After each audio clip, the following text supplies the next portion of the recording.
Şiiri güllemeler. Sağmısız muhterem radyo tыңлашы dostlarыбыз.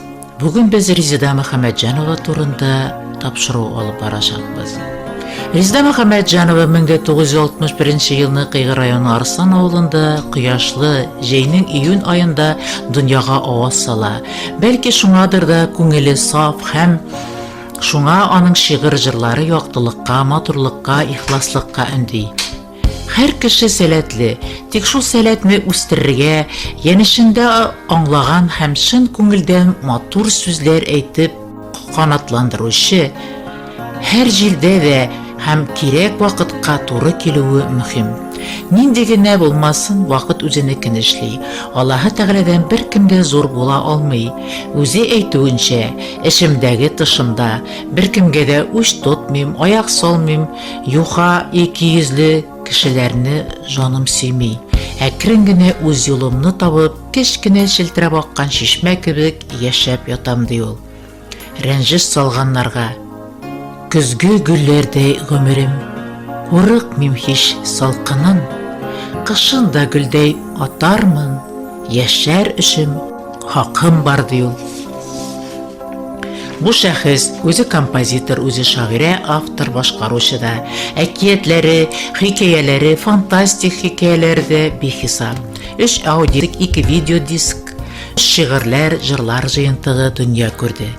Үзе белгәннән алып, урманда, таулар башында йөрергә яраттым. Шомлы итеп җилдә шаулаган каеннар, печәнлектә кипкән үләннәр кыштырдавын, кошлар тавышын тыңлап, төрле төстә аткан сихри чәчәкләргә, төрле формадагы үләннәргә сокланып, бөҗәкләрнең кырмыскаларының тырышлыгына хайран калып, җиләк оясына күмелеп, җиләкләр җыеп, су буенда җырлап гөрҗдәләрне тап-таза итеп, пак итеп юкә мунчала белән ышкып юып, челтерәп аккан улакта кирләр чайкап, печәнлектә печән чабып, аны ясмалардан җыеп, күбәләргә өеп, бакча артындагы каен урманы агачлары белән бергә үстем.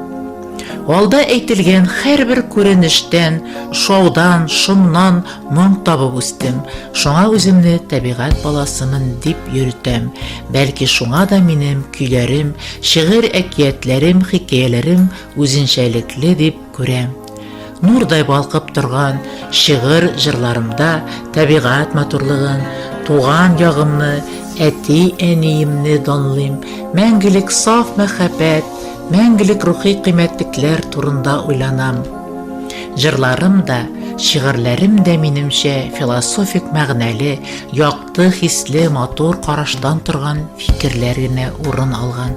Кешеләргә дава алырлык тирән тойгылар уятырга омтылам. Үземә генә хас, бай сыйфатлы, кыйммәтле бөеклекне ашарга тырышам. Бүген булмаса, иртәгә бу шигъри фикерләремне кешеләр аңлап, моң шигырьләремә юлдашларым күп булыр дип ышанам, ди автор. Хәзер Резида Мөхәммәтҗанованың берничә шигырен укып үтәбез.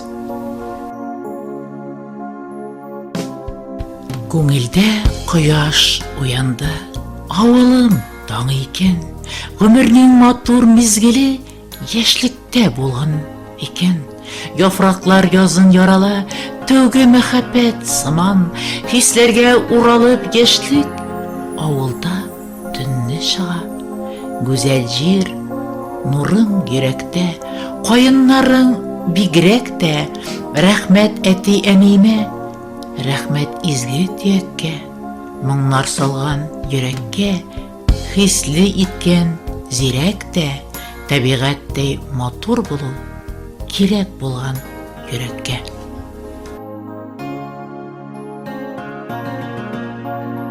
Күз яшьләрем агып китте, челтер җитез елгада, Ходай мине исән имен калдырды быелга да. Кул ялыгым ышып китте, давыллы җил чыкканда, яңлышулар бек күп булды, җил кебек ашыкканда. Үтеп тә бара гомерем, җил җитезлеге белән, тормыш юлымда киселеп, кыскара бара келәм.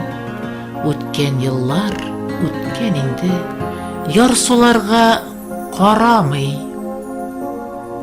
Ходай берген язмышыма зарланырга ярамый. Кайтарды мине бу җиргә. Нишлисең, үзе белә, яхшы яман эшләрне дә Ходаем күрә, белә.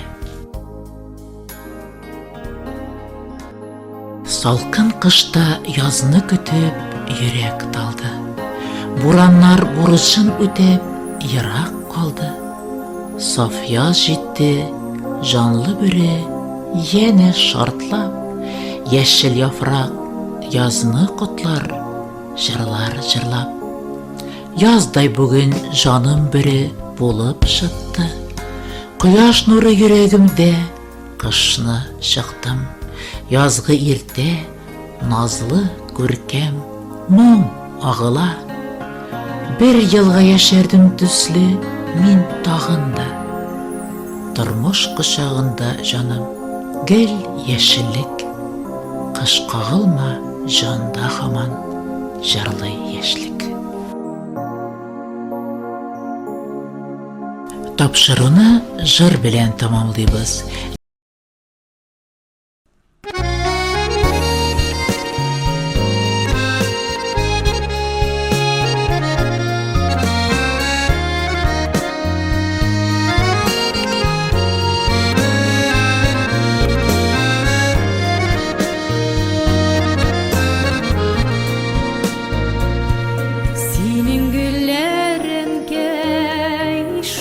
Çeşkede nişek üse eğitçe serlerin küngeliğindedir ulu bizeklere şuna kışlı dertle şuna kışlı